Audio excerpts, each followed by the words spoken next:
2 friends இருந்தாங்க. 2 பேருமே ஒரே காலேஜ், ஒரே ஸ்கூலில் தான் படித்தாங்க. 2 பேத்தையும் கம்பேர் பண்ணால் நம்பர் 1 இருக்கவன் வந்து டேலண்ட்டும் அதிகம், சொத்து அதிகம், எல்லாமே அதிகமாக இருக்குது. அதை 2வது கம்பேர் பண்ண அப்புறம் கொஞ்சம் கம்மி. ஆனால் ஃப்யூச்சரில் யார் அதிகமாக க்ரோத் ஆனாங்கன்னா பி தான், ஏ கிடையாது. அந்த ஏ யார் தெரியுமா? வெனசுலியார்கிட்ட இருக்கிறதுலே அதிகமாக ஆயில் ரிசர்வ் இருக்குது, கோல்டு இருக்குது, இயற்கை வளங்கள் இருக்குது, எல்லாமே இருக்குது. ஆனால் அவங்கக்கிட்ட ஒன்று தான் அமெரிக்காவோட சப்போர்ட். அது இல்லாமல் அவங்க கஷ்டப்பட்டு அவங்க ஆல்ரெடி ஹைப்பர் இன்ஃப்ளேஷன்லாம் ஆகி ரொம்ப கஷ்டப்பட்டாங்க. இதே கல்ஃப் கண்ட்ரியில் வந்து ஒன்லி ஆயில் இருக்குது. அவங்க வந்து டீல் போட்டாங்க அமெரிக்காவோட, நாங்கள் ஆயில் தான் உற்பத்தி பண்ணுறோம். அதே மாதிரி அமெரிக்காவும் மிலிட்ரி ஃபுல்லாக சப்போர்ட் பண்ணாங்க. அவங்க நல்லா எவ்வளோ ரிச் ஆனாங்கன்னு எல்லாத்துக்கும் கிளியராகவே தெரியும். ஸோ இதுதான் டீல், ஓகேவா? இதுதான் ஒன்று மிஸ்ஸிங். அமெரிக்கா கிட்ட ஃப்ரெண்ட்ஷிப் இல்லாததான் வெனசுவேலாவோட ஃபால். அதே தான் ஈரானும் சரி, ஈராக்கும் சரி. ஓகே, ஸோ இதுதான் மிகப்பெரிய டிஃப்ரென்ஸ். ஓகே, இப்போ வந்து ஈரான் அட்டாக் பண்ணிருக்காங்க. இதனால இப்போ கல்ஃப் கண்ட்ரியை ஈரான் வந்து அட்டாக் பண்ணிகிட்டு இருக்காங்க. ஏன்னா அவங்க தான் ஃபேஸ் கொடுக்குறாங்க, இது கொடுக்குறாங்க, எல்லாரும் அட்டாக் பண்ணிருக்காங்க. ஓகே, இப்போ இந்த வார் ஸ்டார்ட் ஆகிறதுக்கு முன்னாடி என்ன சுச்சுவேஷன், இப்போ என்ன சுச்சுவேஷன் பார்க்கலாம். ஃபர்ஸ்ட் ஆஃப் ஆல் வந்து ஈரான் வந்து ஸ்டேட் ஆஃப் ஹார்மஸை கை வைக்கலை. அதே மாதிரி ஈரான் வந்து அவங்களோட ஆயில் சாங்ஷனில் இருந்துச்சு. ஓகே, அதே மாதிரி ஈரான் வந்து நியூக்ளியர் வந்து அந்த அளவுக்கு ஃபோக்கஸ் பண்ணல. ஓகே, அதுக்கப்புறம் இன்ஃப்ளேஷன் வந்து கொஞ்சம் கண்ட்ரோலாக இருந்துச்சு இந்த வார் ஸ்டார்ட் ஆகுதுன்னு. இப்போ அப்படியே உல்ட்டா ஆயிடுச்சு. ஈரான் வந்து ஸ்டேட் ஆஃப் ஹார்மஸை ஃபுல்லாக கண்ட்ரோல் பண்ணிட்டாங்க. அதே மாதிரி இப்போ ஈரானோட ஆயிலையும் சாங்ஷன் பண்ணல. ஈரான் ஃபுல்லாக ஃபோக்கஸ் நியூக்ளியர் க்ரியேட் பண்ணணும்னு சொல்லி ஃபுல் ஃபோக்கஸில் இறங்கிட்டாங்க. அதே மாதிரி இன்ஃப்ளேஷன் பயங்கரமாக ஆகிடுச்சு. இந்தியாவில் எல்லாம் எல்லா கண்ட்ரிலையும் பயங்கரமாகிடுச்சு. அங்கே அமெரிக்காவில் இருக்க எல்லாருமே போராட்டம் பண்ணிட்டுருக்காங்க. இந்த 11,000 கிலோமீட்டர் டிஃப்ரெண்ட் பண்ணி தேவையில்லாமல் பிரச்சனையை விலை கொடுத்து வாங்கியிருக்கு அமெரிக்கா.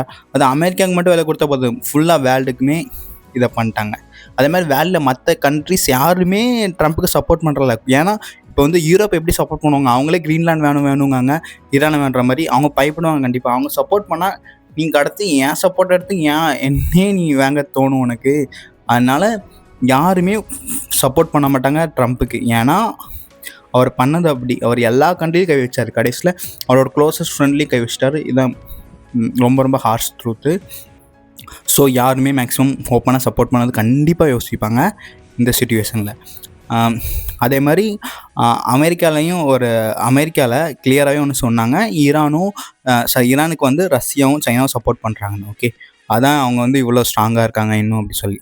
ஓகே, எனக்கு தெரிஞ்சு அவங்க சப்போர்ட் பண்ண போய் தான் இப்படி பேலன்ஸாக இருக்காங்க. இல்லைன்னு வச்சுக்கோங்க, அமெரிக்கா எல்லா கண்ட்ரியும் இப்படி ஈஸியாக ராஜா காலத்தில் மாதிரி ஈஸியாக கைப்பற்றுவாங்க. அவனுக்கு ஆயில் தேவை, வெனசுவேலாவை பிடிச்சாச்சு, ஈரானையும் பிடிச்சாச்சு, அடுத்து என்னது சைனாவையும் பிடிப்பாங்க, ரஷ்யாவை பிடிக்குன்னு நினைப்பாங்க. அப்படி இஷ்டப்படி பண்ணிக்கிட்டே இருப்பாங்க இல்லையா அமெரிக்கா.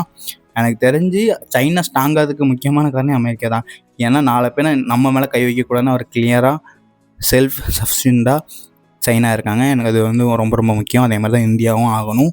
அதே மாதிரி இப்போ ஸ்டாக் மார்க்கெட்டை பார்க்கலாம். ஸ்டாக் மார்க்கெட்டில் என்ன வார் ரொம்ப எக்ஸ்க்ளீட் ஆகுதுன்னா ரொம்ப கிராஷ் ஆகும்.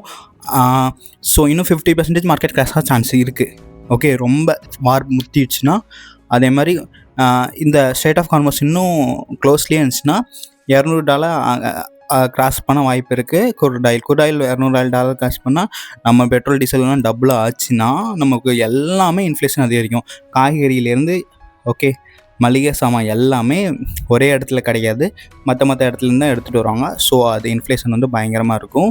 ஓகே, டிரான்ஸ்போர்ட் இன்க்ரீஸ் ஆனால் ஒரு வீடு கட்டுற செங்கல், சிமெண்ட் எல்லாமே கார்லேருந்து தான், ட்ரக்ஸ் அந்த மாதிரி இதில் தான் வருது. ஸோ அது எல்லாமே ப்ராப்ளம் ஆகும்.